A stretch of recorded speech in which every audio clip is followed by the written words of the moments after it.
चलिए सुनते हैं कहानी, कल आऊंगी। कहानी है रामपुर गांव की, जहां के मर्द महिलाओं को हमेशा नीचा दिखाने की कोशिश में रहते। अरे अभी तक खाना नहीं आया क्या? मुझे एक और शादी करने की जरूरत है। नहीं जी नहीं, ऐसा मत करना, वरना मैं कहाँ जाऊंगी। खाना लेकर मैं अभी आई जी। गांव की पंचायत में भी फैसले हमेशा औरतों के खिलाफ ही रहते। मैं जो फैसला सुनाता हूँ वो भगवान की आज्ञा होती है। इस लड़के ने अपने मन से शादी करके अच्छा नहीं किया। लड़के को घर भेज दो और इसकी शादी इसकी जाति की किसी लड़के से करवा दो। लेकिन ये लड़की, इसे तो गांव के बाहर निकाल दो।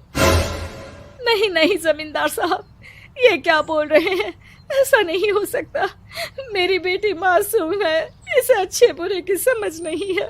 अरे कहाँ जाएगी ये बेचारी? कहाँ जाएगी? इतनी चिंता है तो पूरे परिवार का गांव निकाला कर देते हैं। बेचारे पूरे बसे बसाए परिवार को गांव छोड़ना पड़ता है। चाहे जो हो, अगर बेटियों को कंट्रोल नहीं कर सकते तो गांव में रहने का कोई मतलब नहीं है। यहाँ औरतों को दब कर रहना होगा। कोई भी अपने हिसाब से कुछ नहीं कर सकता, सब ईश्वर की मर्जी से ही होगा। तभी गांव का एक आदमी दौड़ा दौड़ा आता है। सरपंच साहब, जमींदार साहब, वो कालिया है ना, उसकी बेटी पढ़ने के लिए शहर जा रही है। अच्छा, ये कब हो गया? और कालिया की हिम्मत कैसे हो गई ऐसा करने की? लेकर आओ उसे और उसकी बेटी को। बस फिर क्या था, हाजिर हो जाते हैं कालिया और उसकी बेटी सरपंच के सामने। अरे कालिया, ये क्या सुनने में आ रहा है? बेटी को इंजीनियर बना रहा है तू? और ये बता, गांव में तो स्कूल नहीं है, फिर कहां से इतनी क्लास पास कर गई तेरी बेटी? राधा, जो कि कालिया की बेटी है, उसे लगता है कि सरपंच उसकी तारीफ कर रहे हैं। सरपंच जी, मैंने ऑनलाइन पढ़ाई की है, डिस्टेंस लर्निंग से। सभी में मैंने अच्छे नंबर पाए हैं, जिसे देखते हुए शहर की इंजीनियरिंग कॉलेज में मुझे स्कॉलरशिप मिली है। वाह जी वाह, क्या होती है ये? पहले तो ये बताओ, फिर आगे की बात करते हैं। पूरा गांव राधा की बात सुन रहा था और राधा बोलती जा रही थी। तो ऐसे मैं फ्री में एक अच्छी शिक्षा लेकर गांव में जो कुछ परेशानियां हैं, जैसे बिजली, पानी और इंटरनेट जैसी समस्याओं के लिए काम करूंगी। मैं गांव को शहर से जोड़ने के लिए पुल का निर्माण करवाने का प्रस्ताव रखूंगी। मुझे पूरी उम्मीद है कि जल्द ही हमारा गांव भी तरक्की की राह पर चल पड़ेगा। राधा की बात सुनकर सारे गांव वाले ताली बजाने लगते हैं।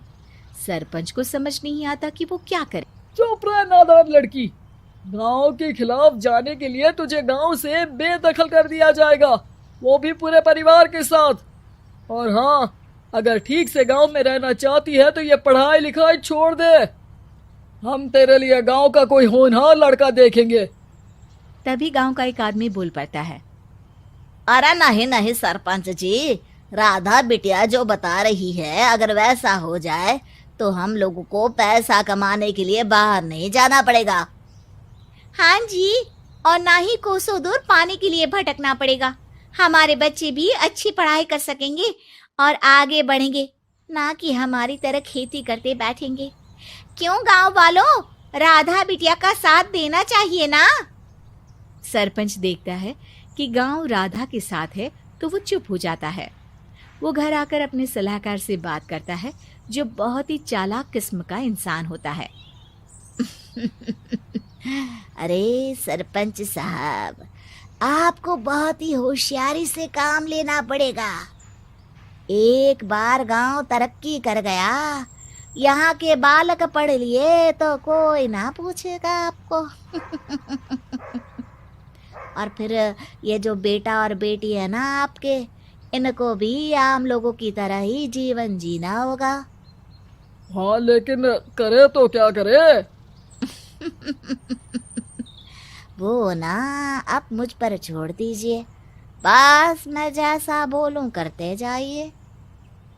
अगले रोज सुबह जब गांव वाले सोकर उठते हैं तो राधा के घर के बाहर और साथ ही वो लोग जिन्होंने राधा का सपोर्ट किया था उनके घर के आगे लाल रंग से कल आऊंगी लिखा होता है। कल आऊंगी, यह क्या होता है? अरे यह तो खून से लिखा है, लगता है कोई भूत प्रेत या चुड़ैल का साया है। चलो सरपंच जी के पास चलते हैं। सभी सरपंच के पास जाकर उसे सारी बात बताते हैं। अरे ये तो बड़ी मुश्किल की बात है। चलो मैं एक बाबा को जानता हूँ, उन्हें बुला लेता हूँ। सरपंच बाबा को लेकर गांव के घर के बाहर जाता है। ओहो, तो ये वो चुड़ैल है जो उन लोगों को निशाना बनाते हैं जो गांव को बदलने का सपना देखते हैं। वो गांव को ऐसे ही संपन्न देखना चाहती है, वो नहीं चाहती कि कोई बाहरी यहाँ का कायाकल्प करे। क्या तुम लोगों में से किसी ने गांव को बदलने की सोच रखी है? तभी राधा की माँ रोते रोते आती है। मेरी राधा घर से गायब हो गई है। अरे कोई तो बचाओ, मेरी बच्ची कहाँ गई?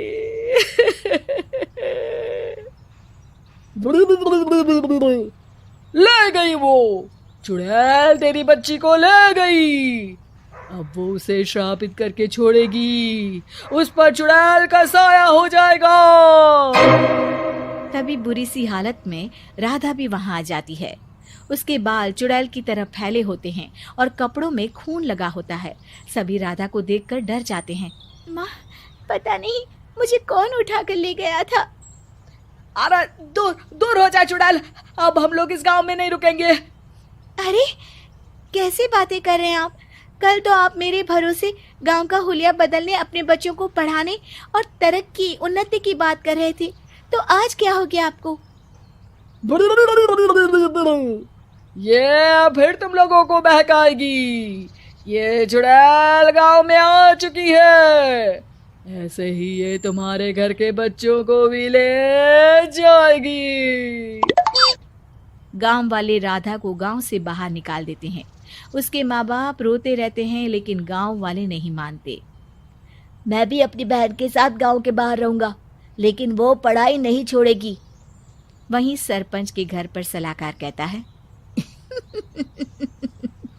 देखा, सांप भी मर गया और लाठी भी नहीं टूटी। लेकिन अगले ही दिन सरपंच के घर के बाहर भी वही शब्द लिखे होते हैं और फिर सरपंच की बीवी कहती है, हमारी बेटी को किसी ने अगवा कर लिया है। तभी राधा का भाई वहां आ जाता है। अरे गांव वालों, मैंने सरपंच जी की बेटी को देखा था, वो चुड़ैल उसे उठाकर ले जा रही थी। अरे क्या मजाक कर रहे हो? नहीं नहीं सरपंच जी, आप नहीं जानते, वो चुड़ैल अब आपकी बेटी में आ जाएगी, जैसे राधा के अंदर आ गई थी। तभी सरपंच की बेटी वैसी ही हालत में वहां आती है जैसे राधा आई थी। पापा, पता नहीं कैसे मैं गायब हो गई थी। चुड़ैल, इसके अंदर भी चुड़ैल का साया है, मारो इसे। अरे नहीं नहीं, इसे भी राधा के पास गांव के बाहर ही भेज दो। अरे चुप रहो, मेरी बेटी कहीं नहीं जाएगी और चुड़ैल वुड़ैल कुछ नहीं होता है। अरे कैसे बात कर रहे हो सरपंच जी? आप तो बोल रहे थे कि आपका फैसला भगवान का ज्ञान होता है, तो अपने पर बात आई तो अब आप ऐसे बोल रहे हैं। अरे ना ना ना, आपको अपनी बेटी को त्यागना ही होगा। अरे बुलाओ बाबा को। राधा का भाई बाबा को ले आता है, जिसे अब गांव वालों के डर के कारण सच बोलना पड़ता है। मैं कोई बाबा नहीं हूँ, मैं तो मोची था। ये सलाहकार महोदय ने मुझे कहा था एक्टिंग करने को। अब वो मुझे पैसे देने वाले हैं। अब मुझे माफ कर दो। गलती हो गई, मुझे माफ कर दो। तभी वहां राधा आ जाती है। देखा सरपंच जी, जब गांव के बच्चे साक्षर होंगे तो आप जैसे लोगों की चालाकी नहीं चलेगी। उम्मीद है कि आपको हमारी ये कहानी पसंद आई होगी। कृपया हमारे चैनल को सब्सक्राइब करें और सभी अपडेट्स के लिए बेल आइकन जरूर क्लिक करें। और हाँ, वीडियो लाइक और शेयर करना मत भूलिएगा। Bye bye.